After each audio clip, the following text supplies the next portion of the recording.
Unrest Radio.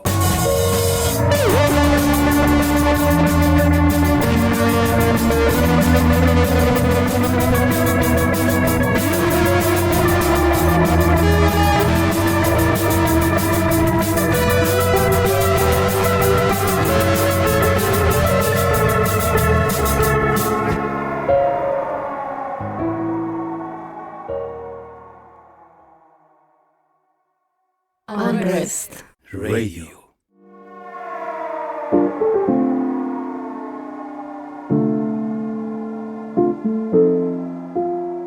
Welcome to the second episode of Unrest Radio. Today is Christmas Day. Hope everyone is having a nice time with your family and friends, enjoying the holiday together, having fun, having good food and wine. So happy moments. But there are some people who are not having fun, not having food, not at all happy. They're not in a conflict zone, but they're fled from a conflict zone. Or they fled because their life was not secured back home. All of them I'm talking about are now living in Germany, in a refugee camp, with a hope to survive, a hope to get freedom. But do they are surviving well? Do they free at all? A week ago, we came to know about a letter that addressed to the people of Osnabrück, a city in German state of Lower Saxony. The letter was written by Said. In the letter, Said tried to express his experiences about living in Germany. 58 years old Said came to Germany from Pakistan this year in April, because back home his life was threatened. But he thought there will be hope. He will see the light.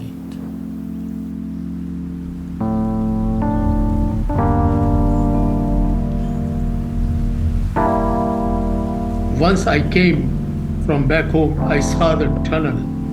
Tunnel was dark, but I have the hope, because hope is an essential power, like a air and water, that in that end of tunnel, I will see the light. And I enter in that tunnel. The education teach you a lot of things. So that things put me a grave danger in back home. And I escaped from there. I came to Germany in April.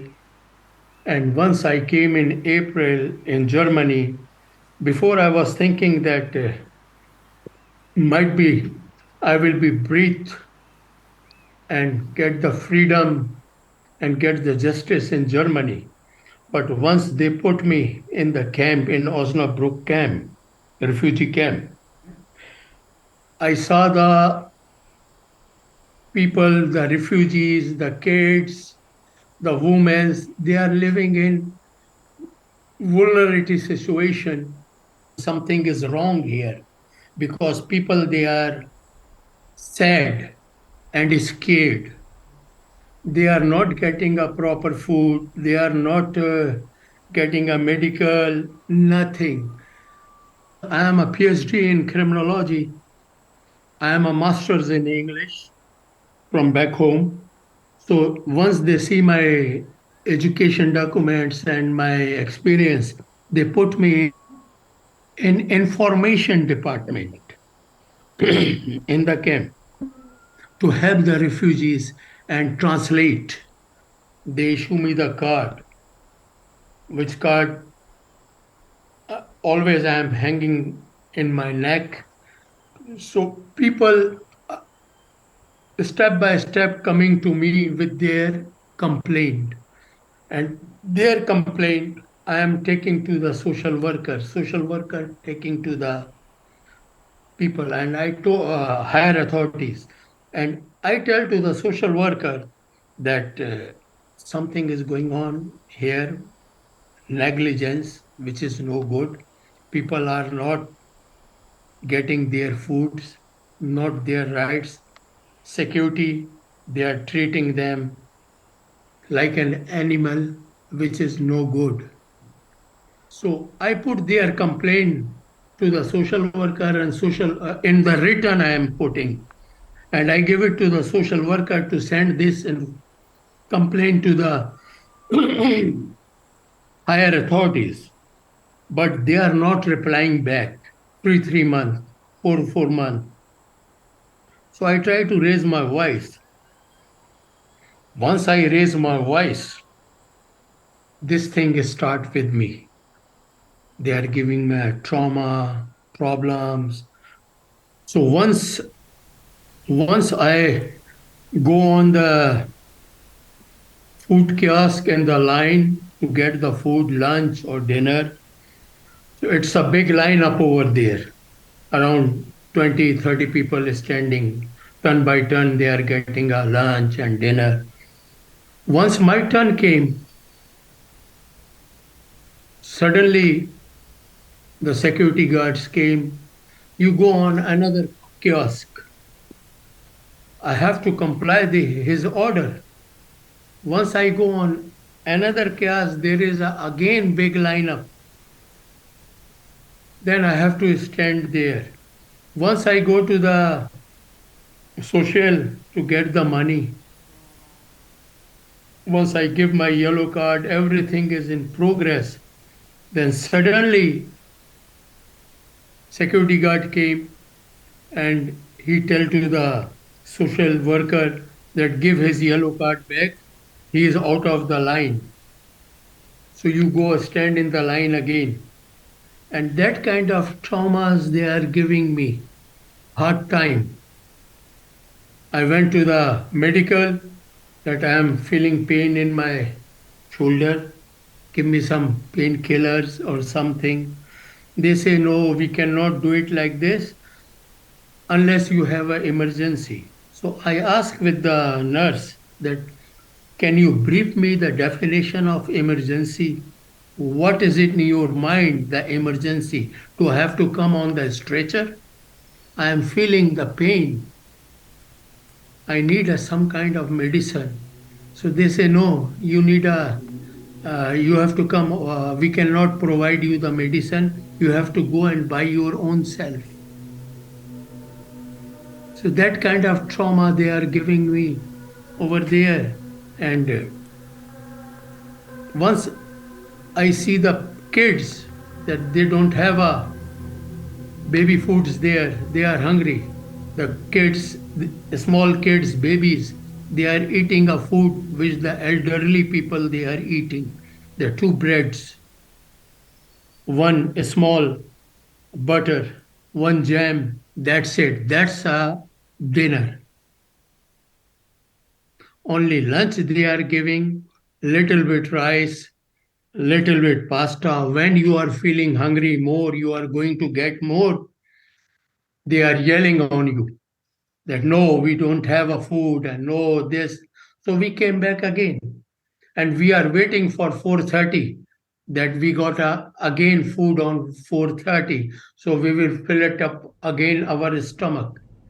But that food is not enough.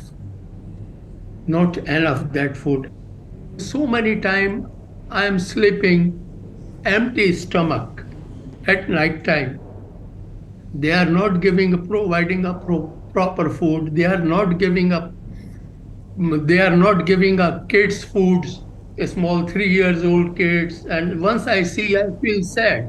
I say, give them a food. They are a human, but they don't care. They say, you keep your mouth shut. And they are giving a little amount of money and worthless. Everything is worthless. It's a lots of negligences going on over there, and they don't care about it. All over the camp, there is not a one single camera which can prove their negligences, their crimes. Security is a unleash. Whatever they want, they can do it.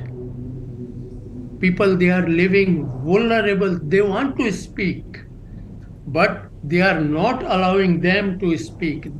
And they are scared because once they speak, they are in deep, deep problem. Then I went on hunger strike for 3 days once they transferred me in free land because I am raising my voice in the favor of human rights and in the favor of refugees' rights. So they transfer me 300 kilometers far. I say I am not going there because all my desires in Osnabrück, my lawyers is in Osnabrück, my people who are helping me, they are in Osnabrück. I don't want to go there. I went on hunger strike for 3 days, no water, no food. After 3 days, the big director came to me with the juice. He said, please drink this, and we are canceling your previously transfer, and we are giving you the apartment here in the Osnabrück. You want to live in apartment? And then suddenly, second day, when another guy came, he said to me that please can you forgive the security? I say, sir, can you give my respect back? Can you give my dignity back? You are coming after 4 months, 3 months to ask me to forgive them. Why don't you come before second day that Said, please forgive them. They did a mistake. So I think about it. But right now, I'm way, way far from there. He said, we can give you the facilities. I say, sir, I cannot sell my dignity and respect for your facility. Doesn't matter if you give me the food, if you give me the shelter, I don't care. People, the social worker, they are saying over there, if you have some problem, if you go to the social worker, they say, we are giving you the finger and you are holding our arm. We are giving you the food. If you don't want to live here, get out from here and live your own self. Why you guys are coming to the Germany? They are behaving us like that, sir. And that thing I notice and I raise my voice. I am standing and I will stand till I have a power. I will stand. So I am trying to fight, but there is a one edge, one borderline to fight. Because I am not in that age now that I can fight too much. I am a cancer patient. I have a cancer in my liver, which is treatment is going on. I'm trying, but I see the evil is more powerful than me. People, they are living in the camp. I was living in the camp. People, they are hopeless. I tried to kill myself so many times in the camp. They called us totally different way, refugee. Second thing, security called me illegal aliens. Am I illegal alien, sir? I am a human before the refugee. Like them. They have a 5 fingers, I have a 5 fingers too. So before refugee, I am a human. Doesn't matter that we have a different color, different languages. But before, one thing is similar, that we are a human first and we are living in same world. But they don't care. Actually, the higher authorities, they have a mindset that racism and discrimination is nothing for them. Here in this camp I came, they think that refugees, we are robbing their jobs. we are robbing their foods, we are robbing their rights. But, sir, we are a human. We don't have a choice. Country is like a mother. No one wants to leave the country because country is like a mother, and unless country turn out in the face of shark, then people they escape from there. There I was scared to kill by bullet and torture. Here I am killing by words like illegal aliens, refugees, and they are treating us like an animal, sir. We are not a human there. Uh, I am hopeless and helpless.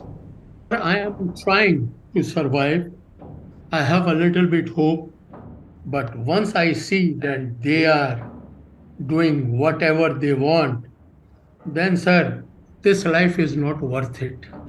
I want to live with respect. Everybody wants to live with respect and dignity. That's their right. And if I'll see that thing, then that this life is not worth it after that.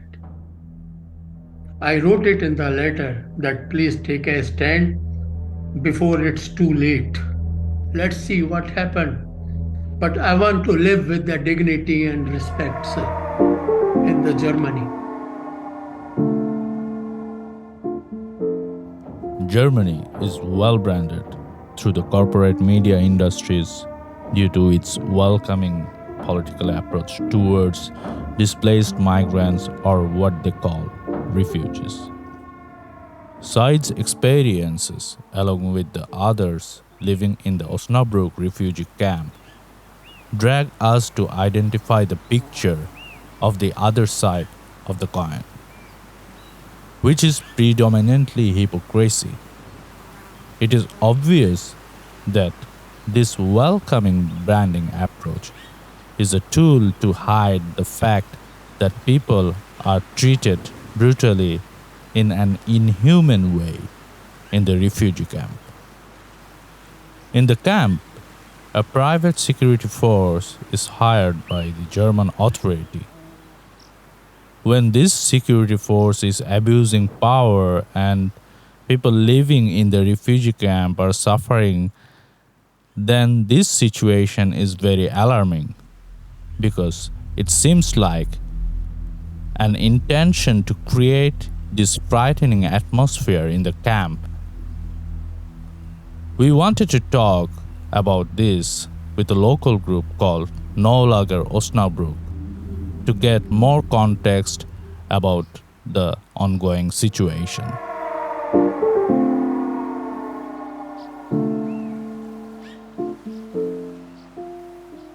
So maybe also to give like some general context, there is Sedanstraße camp is kind of the branch of another camp. It's called Bramsche Hesepe.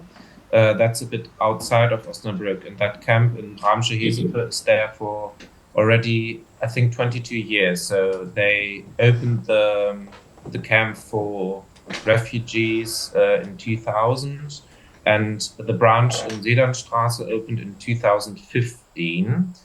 And since then, since both of these places opened, there have been complaints, and also complaints with No Lager. So No Lager is like a local group, like working in anti-deportation, no border fight, and like in general for the freedom of movement for everyone.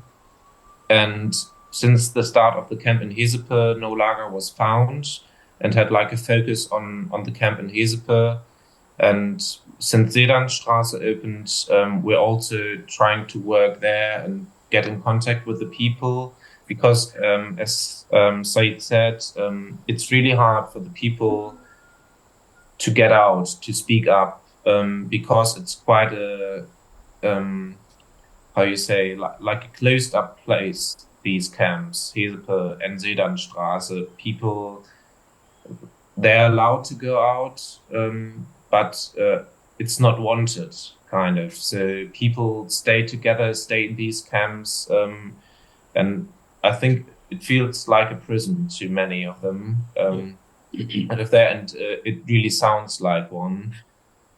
So we try, as I said, try to get in contact, and for once we have flyers in many different languages and try to get them out to people who live there or maybe know people there. And we go like to the entrance of the camp a bit further away and the flyers out. We work on social media because that's also a way how people connect these days quite often, and are also well connected in the like Osnabrück context here. So other groups know us as well. We work together. So I think in Said's case, he met people from another group first, and they referred them to us. Yes. So that is how he got to know us. And yeah, in the past, as I said, we faced these problems quite a lot. So since the beginning of Hese camp, there are complaints, and maybe just to tell a really short story, because I just read about it yesterday. There was a letter from Hese camp from some families there complaining about the situation with children, the same as Said say, there's no proper food for the children, also for babies, no diapers are there, you have to buy them yourself. You're never allowed to eat the food in your room. So you have to eat at the time they want you to eat and at the place they want you to eat. And especially with babies and children, that's quite hard. As I think everyone knows who has children. And it's nice to eat somewhere where you feel a bit more safe, and that's not allowed. And they complain about more things and demand things. And at the moment, we're also working with people from Hese camp, and they wrote a letter, and the complaints match up at so many points, and it's like 15 years ago. And the same goes with Sedanstraße. It has been there like since 6-7 years now. But since the beginning of Sedanstraße, we hear the same complaints over and over again. And yeah, the biggest problem is that there are not many people finding and fighting their way out of these camps and kind of get to know the right people. And I think, as you said, Said, you can feel very alone there because it's a lot of pressure on you. The life there, they want you to feel not comfortable in that surrounding. They want you to not feel comfortable in Germany at all. So it's really hard and like a big fight to get out of there, to break out of there kind of, and talk and speak up. So over and over we meet people, and they talk to us and tell about their situations, which is always quite good, but doesn't happen too often. And we have times where less people come because the camps, like from time to time, things change. So people stay or tend to stay more inside, or they're forced to stay inside. And also these two camps, what is special about them, they're more like for people who just arrived to Germany. So like in your case, you arrived in April, and like Sedanstraße was also one of the first places you stayed, right? Yeah. And now in Said's case, he got a transfer, and they wanted to transfer him far away from here. And this happens quite often, which makes it really difficult to work on that topic like long term and in a good way, because people come and talk and have situations and want to fight, but then they're gone and like 300 kilometers away from here. And this happens quite often. As I said, and I think I also mentioned it before, like from our opinion is that the works are not, maybe as many people would describe it, don't work well. So there are problems. So our opinion is they shall work this way. This is just how they should work. People should not feel comfortable. They should not feel welcome in Germany. The situation must be miserable, that's what they are going for, the higher authorities, the government, like the whole way it's working is that people decide to go again, to like go back to their home countries, to not stay in Germany, and that's the goal they're trying to reach. And actually, when you think that way, these camps work quite well, and I think that sums it up quite well. And yeah, that's also what we fight for, like together with Said. And now we're really happy that Said can stay, that you're staying here near to us, and we can continue that fight, because that's the hardest thing, to break these chains kind of continuity. Because yeah, people stay just short term here, and many decide to go back because it's just, yeah, life isn't worth living in these camps, and that's what they're going for.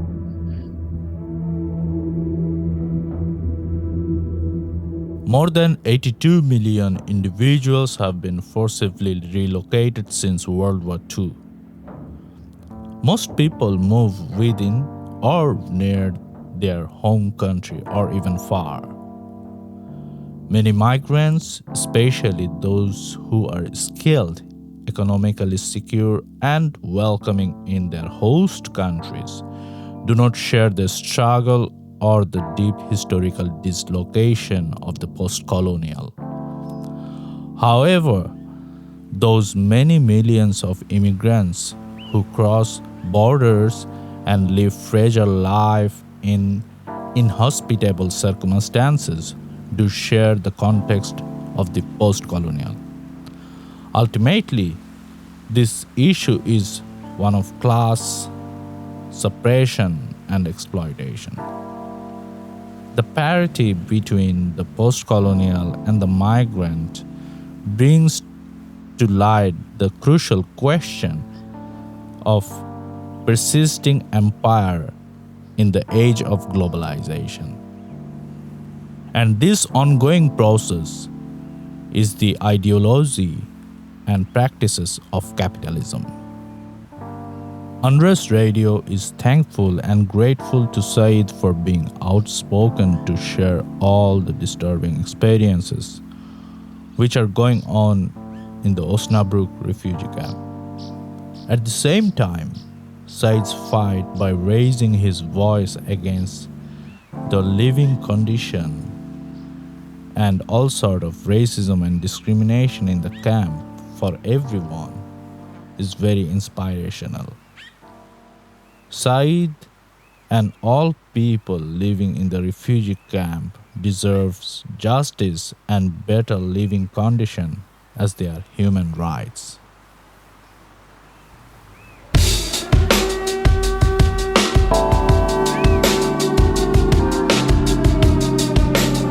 Unrest Radio.